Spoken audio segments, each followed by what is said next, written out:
it's Ellie. You found the Hidden Grove. Here we go. This is going to be a really fun video. There might be two things you hear in the background. One is my boyfriend playing video games, and two is my dogs playing with each other. They can get pretty loud and rowdy, but as you could tell from the title, this is the Curiosity Decks video, a VR to Candy, Soul, and Soil. So let's start with these little object things I have here. First I have these kind of curious looking, I don't know if you can see, fossils. Oh, there it is on that side. There's a fossil. And here's another one. So my friend actually found these for me when she was hiking in Tunisia, and she brought them back for me. And I studied anthropology in college, more specifically archaeology. I got my master's in archaeology, so I love this sort of stuff. Second, I have this bottle of alligator teeth. Their teeth are actually layered, and they shed layers of their teeth, to my understanding.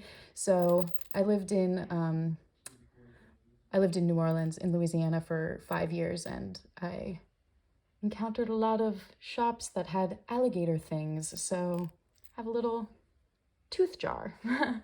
All right, let's start with the decks. I'm gonna start with the most obvious one that I just kind of, once I saw this tag, I knew I had to do it just because I own this deck.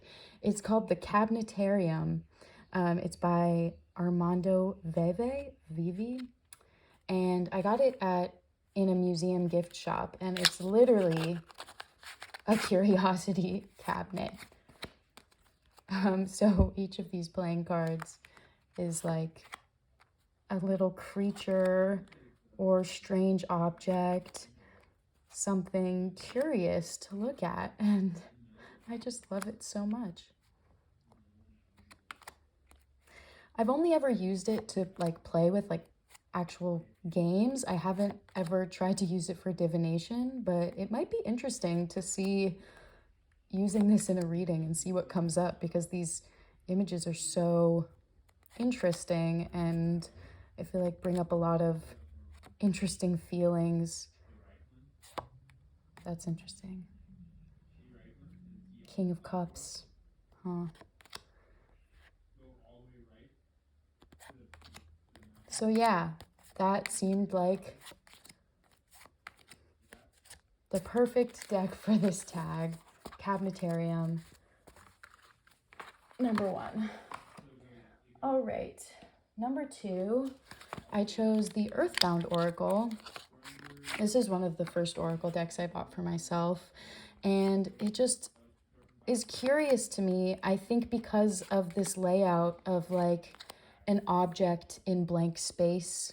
It kind of reminds me of things you could put in a cabinet of curiosities, and all of these objects, they kind of, it's either a thing or an image that is on its own without a background, like you could just pick it up out of this scenery on top of this wood plank and have it. So yeah, that curious.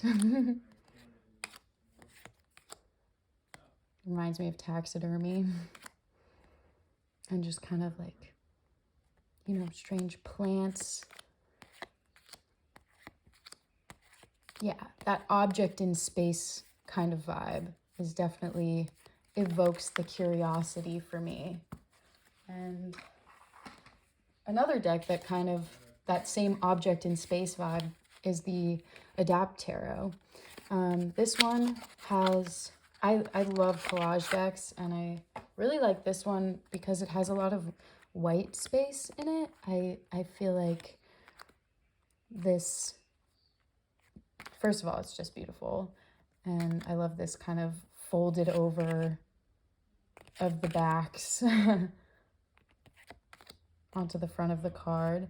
But yeah, all this white space and then the objects kind of put in, it feels like a deck of found objects and a deck of collected things, which is why it feels like a curiosity deck to me. And then it got me thinking, well then, if I think a curiosity deck is collected things, is every like analog collage deck a curiosity deck?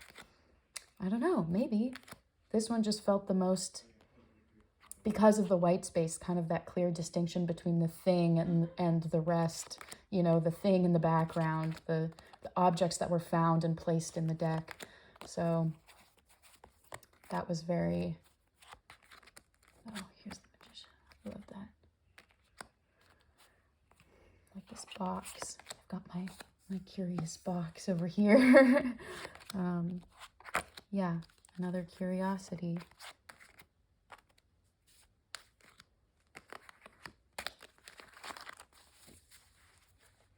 All right. Next is a deck I talked about in my first video, the Witch's Tarot. And this deck is curious to me, mostly because of what it evokes for me when I use it. Like I said in my first video, this deck more than any other deck, I find myself inserting me into these figures, or myself into the role of this woman that's pictured in the card. And it's curious, you know, there's all these figurative images, curious women in curious places. Like, why are they there? What is their story? What is the background to how they ended up in these places, in nature with these specific objects? Yeah, it evokes curiosity in me. So that's why I chose this one for one of my curiosity decks. Oh, also nudity warning. I guess that's too late. And I didn't give one in my last video, but I don't know. I guess watching videos about tarot decks, it's very hard not to do it without nudity. I feel like a lot of tarot decks really make use of the body and form and figure to evoke things. Yeah, if that makes sense. All right, next curious deck is the Mars Power Tarot. This is by Charlie Quintero at Six Sad Girls. She has two other decks, the Star Power and the Moon Power Tarot. And this, I think, is her most curious of the three. These heads with the growth coming out of the like severed part. I think that's quite curious. All of these elements put together feel like you're investigating what's going on in each card. They all have a lot going on. And it's almost like these alien figures. This one has a flower pot on their head. Yeah, these alien like green figures with wings. It's very curious to me. I really like the energy of this deck. I actually had to fish it out of my timeout box because sometimes it just gets to be too much for me, and I need to give it a little time out. But now that I'm looking at it, I think I'm ready to dive back into this one. It doesn't feel particularly deep. I don't know if that's a rude thing to say, but like it's more aesthetic and appealing to look at than it kind of evokes deep messages or anything like that. I think it's more of a, oh, there's the barking I warned you about. But yeah, I do love these cards. All right, next curious deck, Le Tarot de l'Etoile Cachée. L'Etoile Cachée? I'm not sure, but it's a Marseille deck.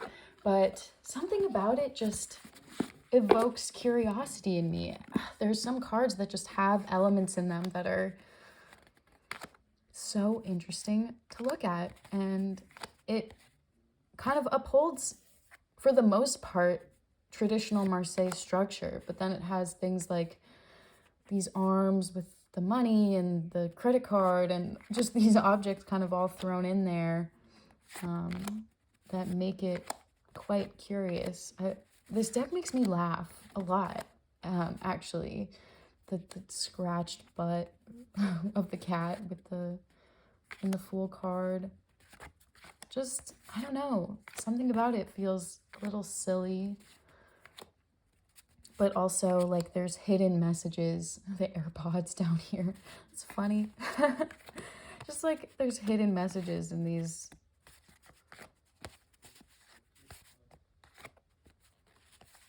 cards, and there's one card in particular that just makes me laugh a lot. Let me see if I can find it. This cardstock is like this thick kind of art paper, which makes me afraid to riffle shuffle it, which is the primary way that I shuffle, just because I feel like this could be very easily bent. There's not a lot of give in the cardstock, and it's very papery. Like, it's just, there's no coating on it. So I feel like the one I'm looking for is always going to be last. Well, no. But yeah, I guess while I'm looking, you guys can see the other cards. Oh, here it is. The Hermit card. The Hermit has a shopping cart with like trash bags inside of it, and I just love that. It's like a bag lady that you see walking down the street, and you know, she's doing her thing, has all her things with her, rolling around. I love it. Yeah, so there's my Curious Marseille. All right, next, I think this is number 7. I'm not sure, I lost count. Tarot de Ambiguities, and this one is curious because of all the severed body parts. Feels very curious. Severed heads growing out of the ground, hearts that are still beating and bleeding. Silly things. Cross-eyed guy.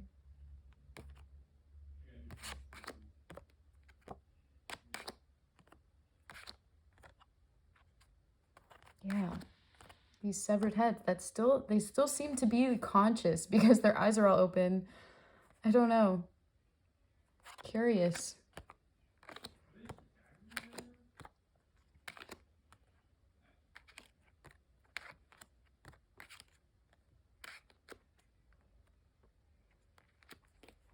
Yeah.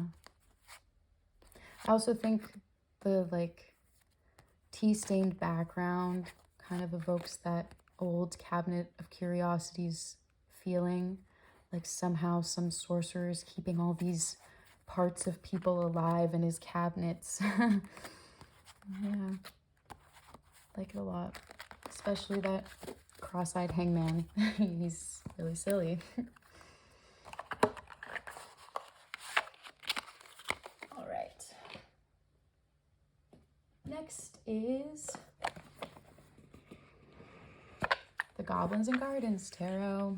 I love this deck. I used to paint my own D&D figurines, so it was really fun to find a deck that this deck uses like old D&D handbooks and gardening manuals to make the collage. And what makes this deck curious is just all the creatures in it. The little creatures, I feel like they're gonna, I don't know, almost come into my cabinets and steal my things. Little creatures coming to steal my curious objects. Like, don't take my alligator teeth. But yeah, I really love this deck. I think it pairs really well with a lot of my other decks, which I didn't expect just because there's so much going on and it's so unique. But I think the mixture of the black and white and then the color of the gardening manuals kind of makes it pair well with both colorful decks and black and white decks. So it's very versatile. And the guidebook, even though it's just kind of this little white mini guidebook, it's really great. It like goes into depth about each of these characters and kind of what they're feeling and thinking and doing in these environments, and I like that a lot. Yeah. So that is Goblins and Gardens Tarot. And this deck is still available on their website. Let's see if they have the website on here. Oh.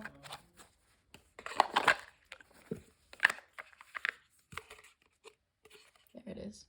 goblinsandgardens.com. Alrighty.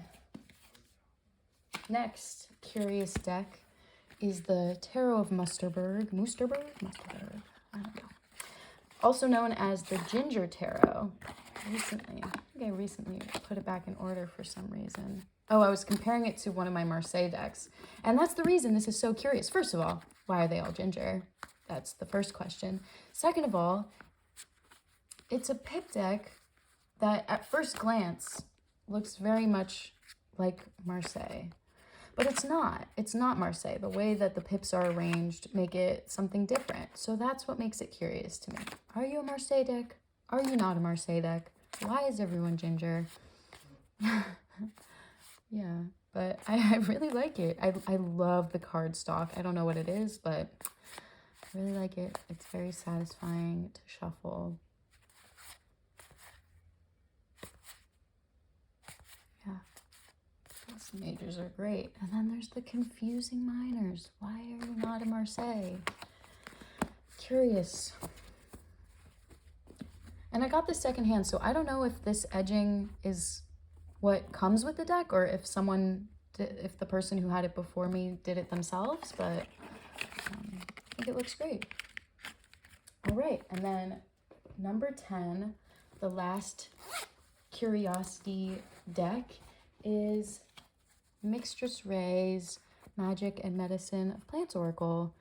And I put this as a curiosity deck because it just feels like, I don't know, these are all plants that are in my cabinet that I can use for magic somehow. Like they all feel very tangible and usable, and you know, I can use them for magic or medicine. Yeah, in my cabinet, my curiosity cabinet.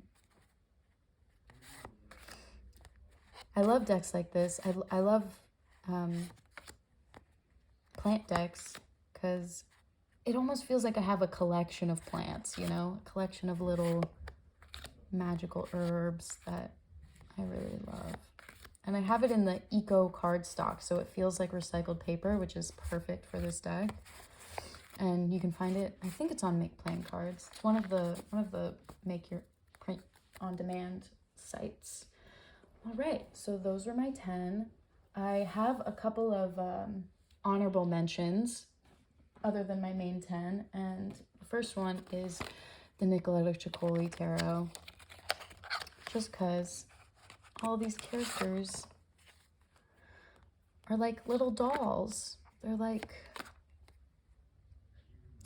they look so small and fragile, and like when you see things like this giant button compared to this doll, I feel like this could be on somebody's cabinet, this little emperor. The scale of things makes it feel that way. It's kind of sad. One of the reasons is that they all kind of look like they're being used somehow, like especially this one, like there's a greater force acting on these characters, on these girls. Like they're in someone's cabinet of curiosities. Yeah. This is a very emotional deck.